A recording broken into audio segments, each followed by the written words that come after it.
بابا د زرغون سره به دې خبرې نه یې کړې؟ څه خبرې؟ بابا د زرغون کلاکاري دې بیا یې شوې؟ ته چپ سه سپین سترګې، مشر ورور دې دی، احترام یې وکړه. خو رښتیا وایم کار نه کوي، هېڅ شی د ده په طبیعت نه دی برابر. دی هم ملامت نه دی، معاشونه کم دي. بابا تو خدای دا نو اوس انصاف دی؟ کوچنی هلک دی، د خولې نه د شیدو بوی ځي، دی غواړي په اوله ورځ د لکو معاش ورته برقراره سي. هر څه قدم په قدم کېږي.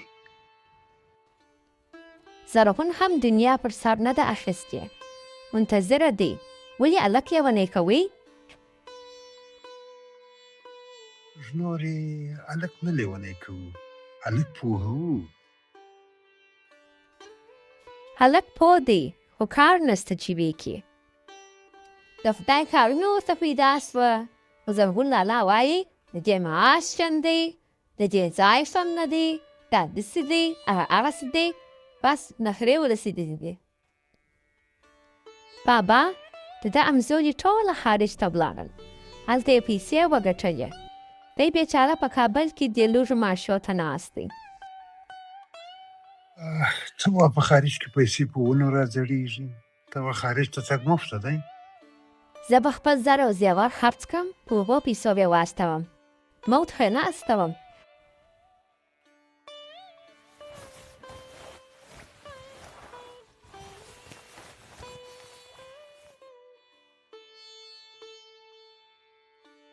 امور کشکې په تیارو کې تلای، خو پر قاچاقي لارو روان وې، په غرو رودو په ځلګو کې ځې، لږ پکښې مرسي یو یې ورسېږي. نو ستا دا په پېژدو ده؟ ته چپ کړه، ډېرې خبرې مه کوه، ځان دې وخورم، خدای دې داسې ورځ نه راولي.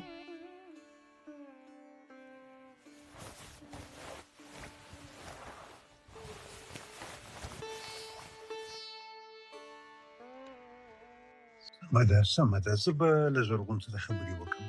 اول دې دلته کار شروع کړي، که د خارج کار کېدو بیا به ولاړ سي، خو د نامعلومې سبا لپاره باید خپل نن خراب نه کړي. نو دلته بیا کله کار شته؟ ګوره که څوک په کار ونه شرمېږي، کارونه ډېر دي. په خارج کې د سړک په جارو نه شرمېږي، دلته ولې وشرمېږي؟ یو دا یې لا بله، زما نازولی زوی به اوس د خدای په شپو کې د دوړو ډک سړکان جارو کوي. دغه خبرې یې له سره وباسه. کار کار دی، که د سړک جارو کېدل دي، که په ارګ کې ناسته ده، ټول کارونه دي. هېڅ کار تر بل لوړ مه بوله، شرم په بېکارۍ او ټمبلۍ کې دی.